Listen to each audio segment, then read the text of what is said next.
नमस्कार दोस्तों। सरकारी व पारा शिक्षकों के लिए एक बहुत ही बड़ा अपडेट आया है और ये जो वीडियो है आप सबको जरूर देखना चाहिए। क्या गलती आप लोग करते हैं और वो गलती आपको नहीं करना होगा। आज के ये सेशन है काफी ज्यादा इम्पोर्टेंट होने वाला है। आज मैं आपको डिटेल में चर्चा करने वाला हूं। अब देखिएगा यहाँ पे कटौती का भी आदेश आ चुका है। पूरा अपडेट बिंदुवार तरीके से पत्र किसके लिए ध्यान दिएगा, यानी कि जिला सभी निकासी एवं व्यय पदाधिकारी यानी कि डीडीओ माध्यमिक एवं उच्चतर माध्यमिक विद्यालय के लिए। समझ रहे ना। चलिए आगे हम बात करते हैं। तो यहाँ पे आप देखिएगा कि जो भी शिक्षक अगर मिस्टेक करते हैं तो आपका तो बैलेंस तो कटता ही करते प्लस में ये गलती नहीं करना। शिक्षिका कर्मी जो भी है ध्यान देगा आप लोग। वेतन भुगतान के आधार पर मतलब कि वेतन भुगतान का आखिर जो आधार है वो जो आधार आखिर क्या होगा, है ना। देखिए ई विद्या वाहिनी जो आपका में दर्ज उपस्थिति के आधार पर आपका ही वेतन मिलेगा। समझ रहे कि आपका अगर ई विद्या वाहिनी में आपका जो भी आपका दर्ज है, समझ रहे ना, उपस्थिति उसके आधार पर आपको क्या है। यदि आपकी उपस्थिति ऑनलाइन दर्ज नहीं है या उपस्थिति अधूरी या गलत है तो आपको दिक्कत होगी। समझ रहे, आपका जो पेमेंट रोक दिया जाएगा। यहाँ पे ध्यान दीजिएगा आप लोग। तो वेतन रोक दिया जाएगा या कटेगा। समझ रहे। अब बात करते हैं अनुपस्थिति का जो कॉलम है खाली नहीं रहना चाहिए। समझ रहे, यानी कि यदि किसी दिन आप अनुपस्थित हैं, यदि जो है आप किसी भी दिन आप अनुपस्थित है तो दिन का जो कारण है दर्ज करना ही होगा। आखिर क्यों अनुपस्थित है, क्या कारण है, क्या स्थिति बन गई जो आप अनुपस्थित हुए ना, मतलब कि अवकाश, ये सब जो सीएल ईएल आदि आपको सारा चीज जिक्र करना होगा। समझ रहे हैं, मतलब कि उस दिन अनिवार्य करना ही होगा। कारण ड्यूटी अन्य वास्तविक कारण भी कोई भी कॉलम खाली मिला तो वेतन आपका कट जाएगा। ये गलती आपको नहीं करना है दोस्तों। आगे हम बात करते हैं। यहाँ पे ध्यान देंगे आप सभी कि खाली कॉलम मिलने पर क्या होगा। अगर मान लेते हैं खाली कॉलम मिल गया तो क्या होगा।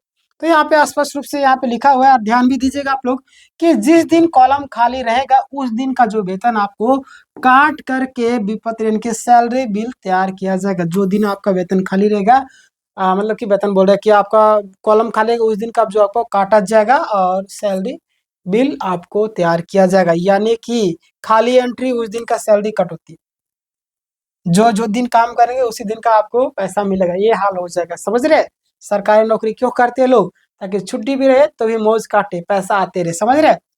परीक्षा ड्यूटी मैट्रिक हो इंटर हो, हाँ 2026 वाला पर विशेष निर्देश ध्यान दिएगा। ये सभी के लिए महत्वपूर्ण बिंदु है। यदि आप है ना मैट्रिक व इंटर की परीक्षा 2026 में दंडाधिकारी या वीक्षक पर्यवेक्षक के रूप में प्रतिनियोजित है तो ध्यान देना। क्या ध्यान देना है, ये जरूरी है।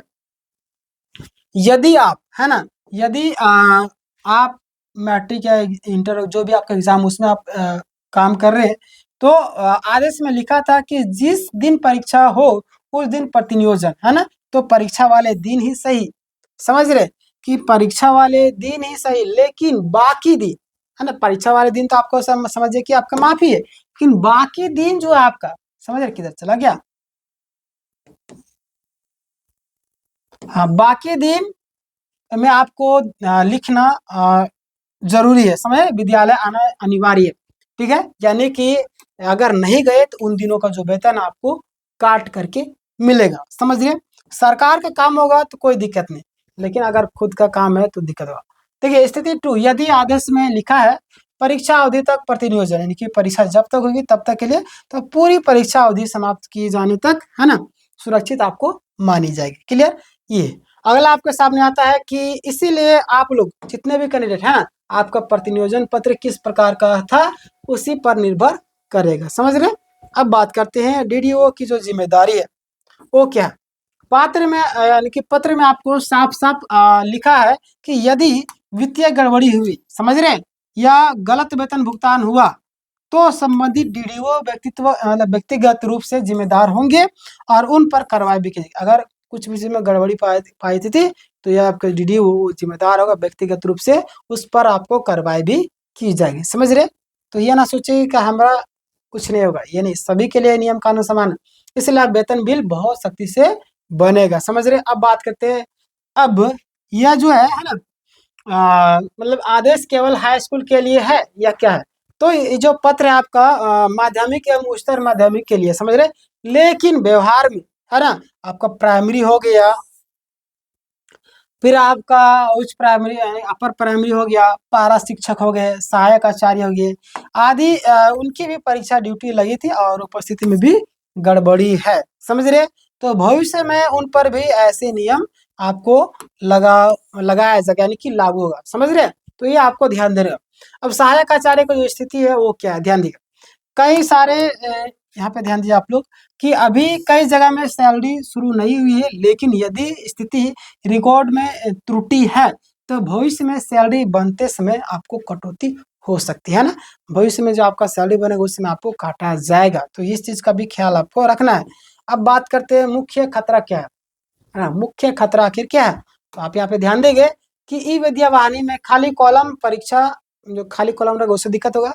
परीक्षा में गैर ड्यूटी दिन विद्यालय अनुपस्थित रखना, जिस दिन आपका ड्यूटी नहीं हुई दिन विद्यालय नहीं पहुंचते।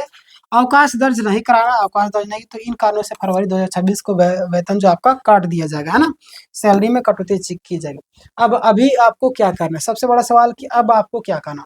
तो यहाँ पे ध्यान दीजिएगा आप लोग कि अपना ई विद्या वाहिनी रिकॉर्ड तुरंत चेक करना है, सभी खाली कॉलम भरना है, अवकाश आवेदन अपडेट कराना है और प्रतिनियोजन पत्र को कॉपी भी देखिए, डीडीओ की स्थिति स्पष्ट कर ले। क्लियर।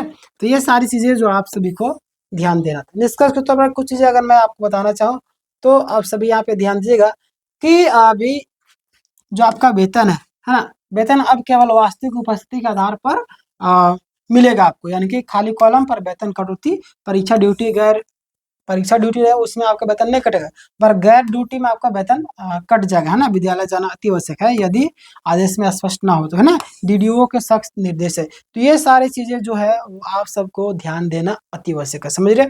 अब इस पूरी प्रक्रिया के बारे में कुछ दिक्कत है, कुछ परेशानी है, कमेंट करके जरूर बताइए।